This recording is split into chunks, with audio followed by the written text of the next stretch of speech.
Global debt hits record $337.7 trillion as borrowing accelerates.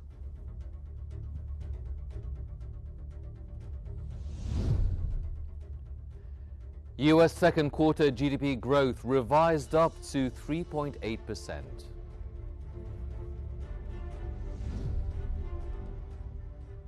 And British Petroleum delays the global oil demand peak forecast to 2030.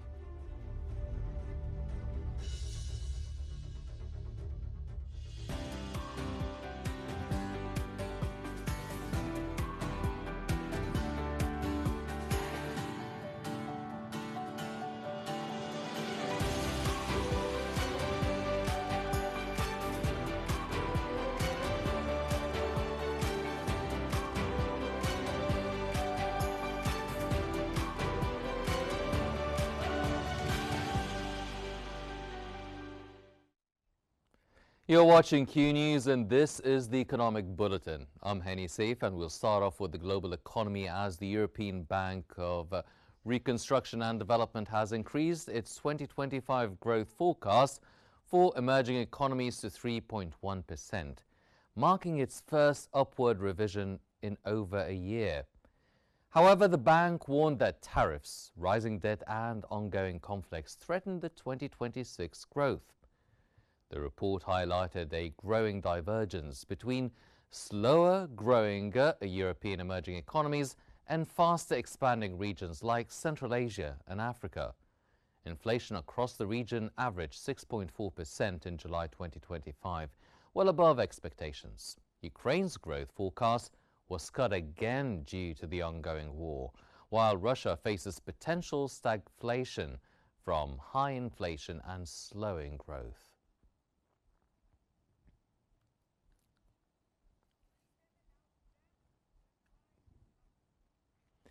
The Institute of International Finance has revealed that global debt reached a new high of $337.7 trillion in the second quarter, rising by over $21 trillion in the first half of the year.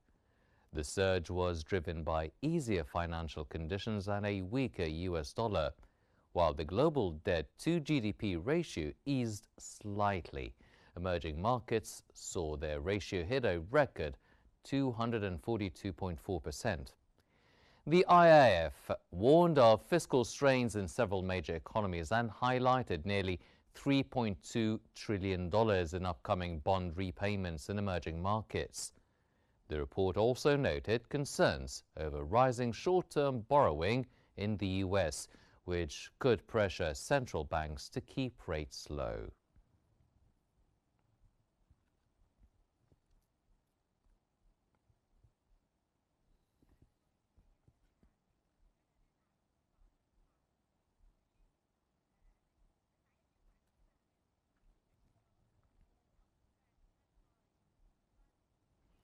For further analysis, we're joined from London by the political and economic analyst, Mr. Imamian. Mr. Imamian, welcome to the Economic Bulletin here on Q News. The EBRD notes a growing divergence between the emerging Europe and regions like Central Asia and Africa.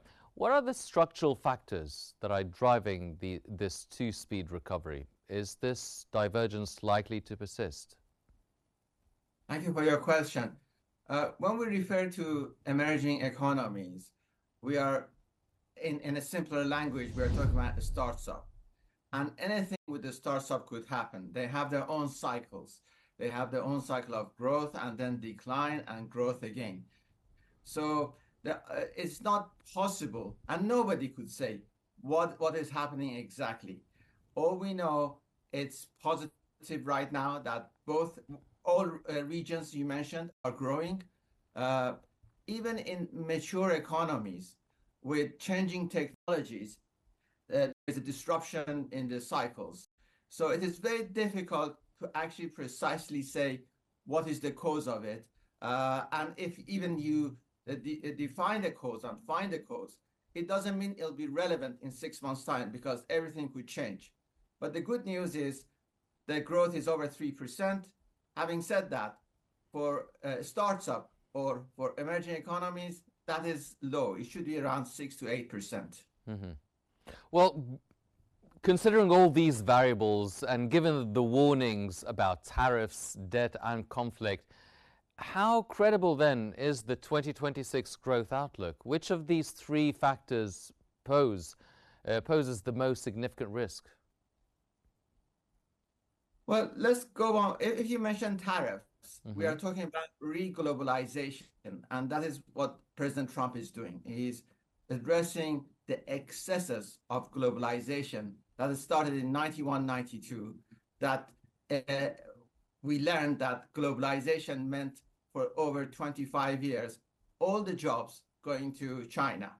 In 2017, President Trump stopped that, and it became globalization 2.0, which meant jobs going everywhere. And in 2025 is globalization 3.0, means jobs going back to US. So we are seeing that changes, which is very good news for all the economies. It means that all the economies should have a balanced economy, and manufacturing should be at core of them. And this is something we've experienced in the last 30 years, that you cannot let go of manufacturing and say we'll have manufacturing by one country and services by other country. That does not work. Every region, every country has to have its own internal full economy. Otherwise, it cannot survive. With the inflation in these regions still high at 6.4%, how constrained are the central banks in supporting growth without exacerbating price pressures? Well, the inflation for emerging economies, or I again refer to them as a startup, 6% is fine.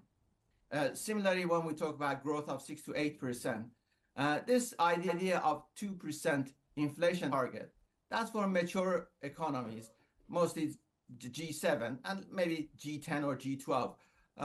But having said that, this target of 2% has caused so much damage and has stopped growth in G7 by just trying to achieve that 2% inflation target, that many times the central banks have had to crash the economies just to achieve that 2% arbitrary figure that nobody knows where it's come from. The figure should be, the inflation figure actually should be more variable. Previous to 1998, it was between 1 to 4%, and the economies were doing well in G7 or G10. But since that has come, it's become a universal target for all economies. Doesn't work. So going back to your question, I'm not worried about that 6.4% inflation rate at the moment for these emerging economies. The report highlights potential stagflation in Russia and continued contraction in Ukraine, obviously due to the conflict. How contained are these economic crises, and what is the spillover risk to neighboring economies in Eastern Europe and Central Asia? They are very worrying. They cannot be contained. Russia is a big supplier of energy, and Ukraine is a big supplier of food to the world. So eliminating those from the world economy would damage the world economy massively, and we've seen that. The amount of money that was spent in United Kingdom in 2008 to recover from the financial crash was 147 billion. The amount of money that in 2022 was given in order to compensate for high energy prices to the households in UK was almost the same amount. So what I'm trying to say, this war in Ukraine is having a bigger impact than the financial crash of 2008. Yes, well, looking at it globally now, the global debt has surged by over $21 trillion in just 6 months. At what point does this level of debt become unsustainable? What would be the tipping point look like for the global economy? Sometimes some figures become so big that they become irrelevant. You only have to manage them. And trying to address them, you will take too much time trying to address them. As long as they can be serviced, the debts can be serviced, that's fine. Having said that, the servicing of debts is a bigger burden on emerging economies than mature economies. So one thing I would have expected the European Bank of Reconstruction and Development do is restructure these debts for emerging economies, perhaps over 100 years or 150 years, or write-offs. I think these countries, some of these countries deserve write-offs. Yes.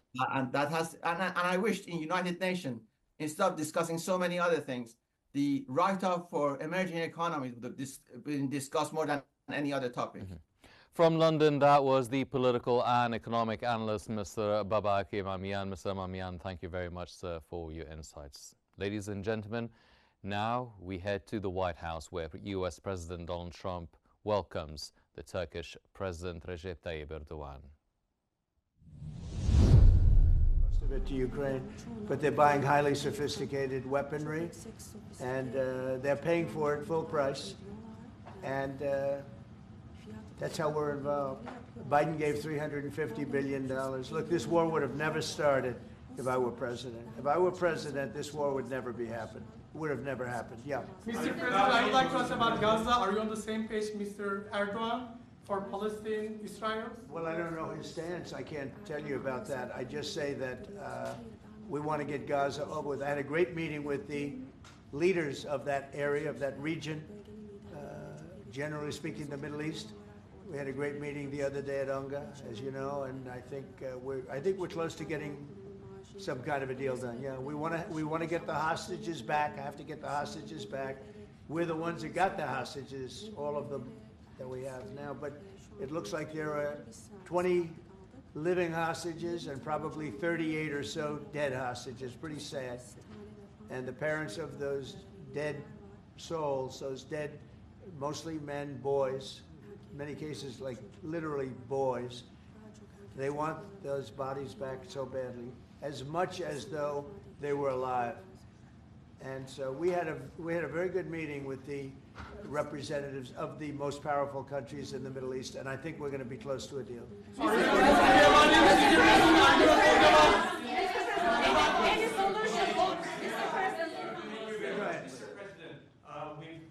That in the Ukrainian war and during the Israeli-Iran war, the airspace of the NATO countries is very fragile, and it needs to be stronger. And in that sense, Turkey being the second largest army in NATO, it needs to support its air force and air defense. How do you look at this issue in general as a NATO? Well, we support them. I mean, we're in NATO, and you know, they're paying now 5% of GDP. Nobody thought that was possible, and they agreed to that 6 months ago when I was there. And the relationship is very good. The NATO countries are with us is the strongest it's ever been. We used to complain that they're paying 2%, but they're not paying. The United States was paying almost everything, and now they're paying 5%, and they paid. And that's trillions of dollars. You know, we're talking about trillions of dollars. And they're spending that, giving that money to us, and we are giving them great defensive, you know, the Patriots and all of the different javelins, all the different missile systems and everything else that they want. But it's, you know, it's trillions of dollars. So we appreciate that they did that. So they went from 2% to 5% of GDP, and that was something that nobody even would bring up. Biden should have brought it up a long time ago, because under Biden, we paid $350 billion, and all it did is make things worse. So we'll see how it goes. Mr. President,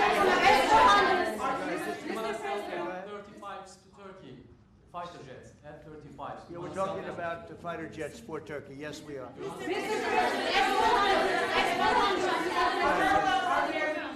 we going to see any steps going to be taken today about the issue, about the things that are going on in the Gaza, Palestine? Are we going to Could be today, yeah, could be today.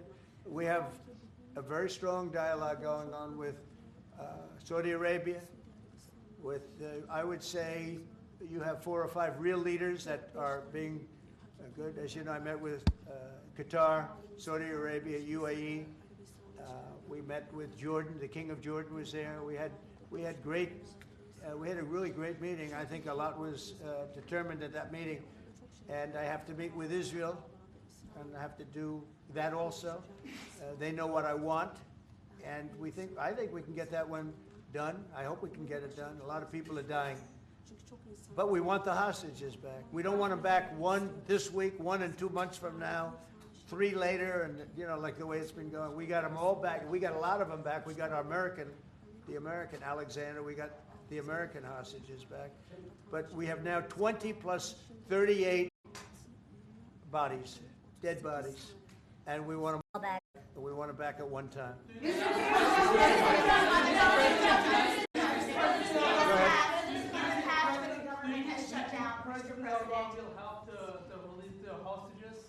Do I think what? Do you think President Erdogan will have to release the hostages? I don't know if he'll help in that. I don't really think we have.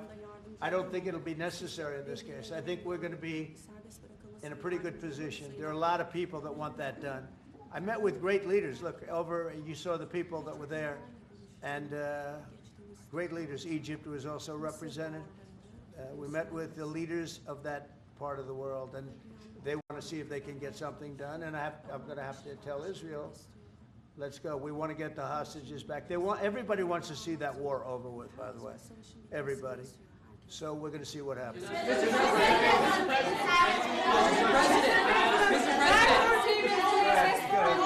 President, how do you see a joint initiative with President Erdogan to bring the President of Russia, Putin, and President Zelensky to the negotiating table? Well, I can tell you that President Erdogan is very respected by both of them. Everybody respects Erdogan. They really respect Erdogan. I do. And I think he could have a big influence if he wants to. Right now, he's very neutral. He likes being neutral. So do I like being neutral. But he's somebody that, if he got involved, the best thing he could do is not buy oil and gas from Russia. If he did that, that would be probably the best thing. He knows Putin like I know Putin. I thought Putin, I settled, as you know, 7 wars, and it's probably more than that if you really want to know the real facts, but 7 wars, and I thought this would be among the easier ones to settle. But I'm very disappointed in Putin. And he's been fighting hard, he's been fighting long, and they lost millions, they lost like 1 million soldiers. And with all of the heavy bombardment over the last 2 weeks, they've gained almost no land. Think of that.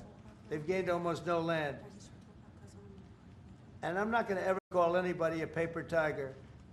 Russia spent millions and millions of dollars in bombs, missiles, ammunition, and lives, their lives. And they've gained virtually no land. I think it's time to stop. I really do. A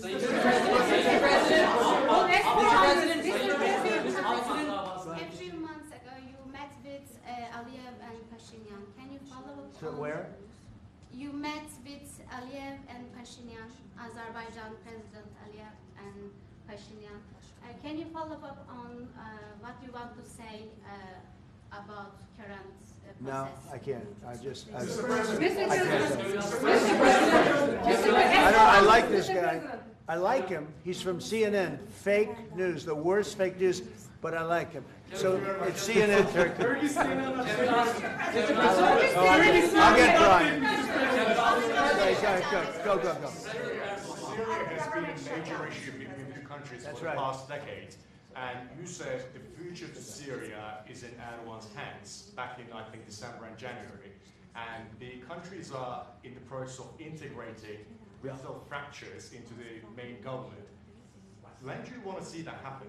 Well, I think President Erdogan is the one responsible for Syria, for the successful fight in ridding Syria of its past leader. And I think this man is responsible. He doesn't take the responsibility, but it's actually a great achievement. They've been trying to do it for 2,000 years. I said, he does it. He did it. I mean, they're your surrogates. I think you should take the credit for it. I told him, take the credit. For 2,000 years, you've been trying to take over Syria. He took over Syria, and he doesn't want to take the credit. You know, all of those people are his surrogates. But the leader of Syria, the new leader, as you know, I took sanctions off in order to let them breathe, because the sanctions were very strong. But I think we should have a major announcement today. He was responsible for that victory. It was a victory for Turkey because they've been fighting, as you know, for like 1,000 years.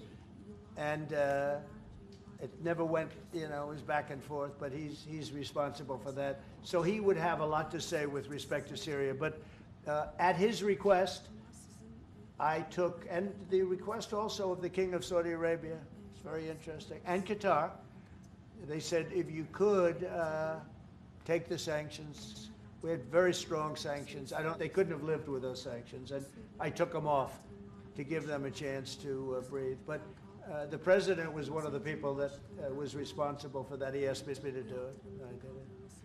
Mr. President, furloughs are very typical when the government shuts down. Why is the administration directing federal layoffs of federal workers this time around? Well, this is all caused by the Democrats. They asked us to do something that's totally unreasonable. They never change. They want to give money away to illegally, people that entered our country illegally. They want to give them massive federal money. And we don't want to do that because it means everyone's going to just keep pouring back. Right now we have absolutely perfect borders like you haven't seen in many years. Even better than I had great borders during my 4 years, but these borders are stone cold closed. You can only come into our country legally now. But the Democrats want to give it all away. They want to open the borders. Take a look at that. Big thing. They want to open borders again. After what we're going through now, getting rid of prisoners, getting rid of all of these people dropped out from mental institutions, drug dealers, drug addicts, everything. They're putting everybody into our country. It's all ended now. But this is what Schumer wants. This is what the Democrats want. They want to have, and they want to take our money. We're doing well because of tariffs. We're doing unbelievable. We're making more money than we ever have made. And by the way, we're going to take some of that tariff money that we made, just to get off the subject for a second. We're going to take some of that tariff money that we made. We're going to give it to our farmers, who are, for a little while, going to be hurt until it kicks in. The tariffs kick into their benefit. So we're going to make sure that our farmers are in great shape because we're taking in a lot of money. We're finding, the other day, it was very interesting, they found $31 billion. They said, sir, we found 31. I said, you mean positively, right? They said, yeah, 31 million more than we knew. And they said, we don't know where it came from. I said, check the tariff shelf. They came back the following morning. They said, you're right, sir, it came from the tariffs.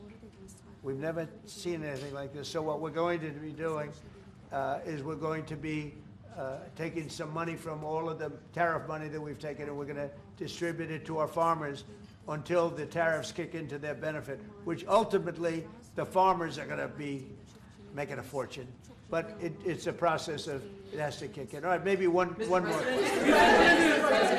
There was another shooting at a facility in Texas yesterday. Terrible. Detainees were killed. The FBI director posted on social media bullets that were engraved with the message anti-ICE. Right. He just posted another thing on social media saying they recovered a handwritten note from the subject that read, hopefully this will give ICE agents real terror to think, is there a sniper with AP rounds on that roof? Who do you hold responsible for the uptick in left-wing violence in the country? Radical left rhetoric. The radical left is causing the problem. They're out of control. They're saying things, and they're really dumb people. I mean, I look at Crockett. I look at some of these people. They're very low IQ people, actually. But the radical left is causing this problem, not the right, the radical left. And it's going to get worse, and ultimately it's going to go back on them. I mean, bad things happen when they play these games. And I'll give you a little clue. The right is a lot tougher than the left. But the right's not doing this. They're not doing it, and they better not get them energized because it won't be good for the left. And I don't want to see that happen either. I'm the president of all the people. But the radical left is causing this. Radical left Democrats are causing this problem, and it gets worse. It gets worse, and it'll be a point where other people won't take it anymore, and that will not be good for the radical left, and we don't want that. Okay, thank you. Mr. President, it seems like an indictment of James Comey is imminent.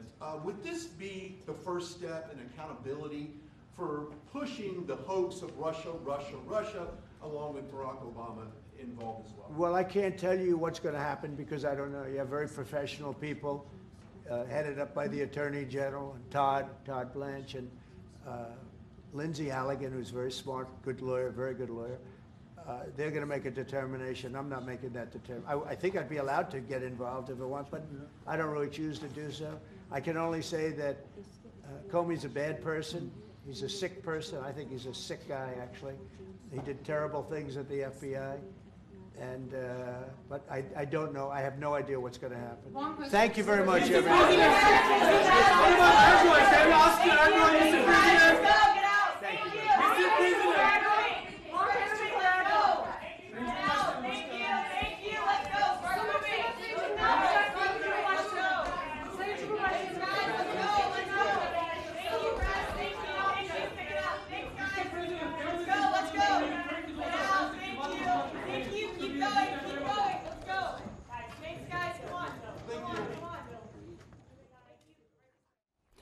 Ladies and gentlemen, this was live footage from the White House where the U.S. President Donald Trump was welcoming the Turkish President Recep Tayyip Erdogan. They discussed many issues. The U.S. President Donald Trump answered the press, asked about the meeting, the sidelines meeting concerning Gaza at the UN General Assembly. He stated that he met with a lot of representatives and leaders of major Middle Eastern countries. They all want the same thing. Everybody wants the Gaza war to be over and done with. Detainees, about 20 are living detainees, over 30 of dead detainees. He wants all detainees to be delivered once and for all, not one every other week. Also, they spoke about the airspace of NATO countries that are fragile. He mentioned that he was happy that all NATO countries are paying up 5% instead of 2% of their GDP, amounting to trillions of dollars that the US is now supporting in terms of weapons, machinery, and Air Force aircrafts. Also, he spoke about the Turkish President Recep Tayyip Erdogan, calling him to take credit for the situation now in Syria after he was fighting the previous Syrian regime.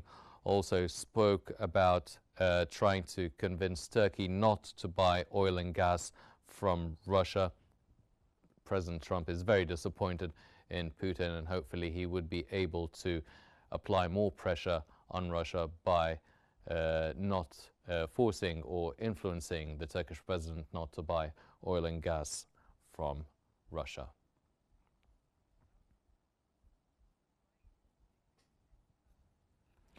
And for more news, an upward revision released by the Bureau of Economic Analysis has reported that the U.S. economy grew at an annualized rate of 3.8% in the second quarter. The figure was higher than the initial estimate of 3.3%, boosted by a slowdown in imports and stronger consumer spending. The first quarter was also revised slightly downwards, showing a 0.6% contraction. When combining GDP with gross domestic income, the economy expanded at a 3.8% rate in the second quarter, slightly lower than the prior estimate of 4%. Analysts expect full-year growth to moderate around 1.5%.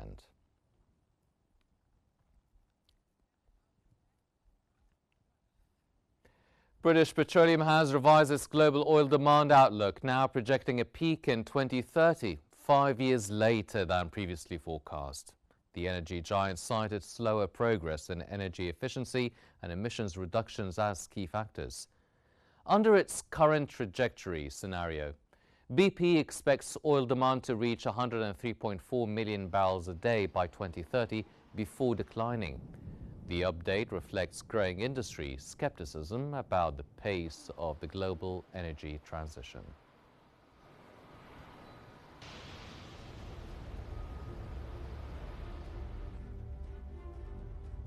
These are all the economic and financial news we have for now, but here's a reminder of today's main stories. Global debt hits a record $337.7 trillion as borrowing accelerates.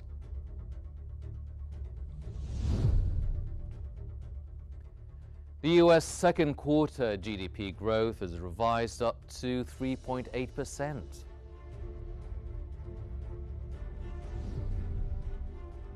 And British Petroleum delays this global oil demand peak forecast to 2030. This concludes our economic bulletin for now, but please don't forget to follow Q News on YouTube, Facebook, X, Instagram and TikTok at QNewsEGY to stay informed.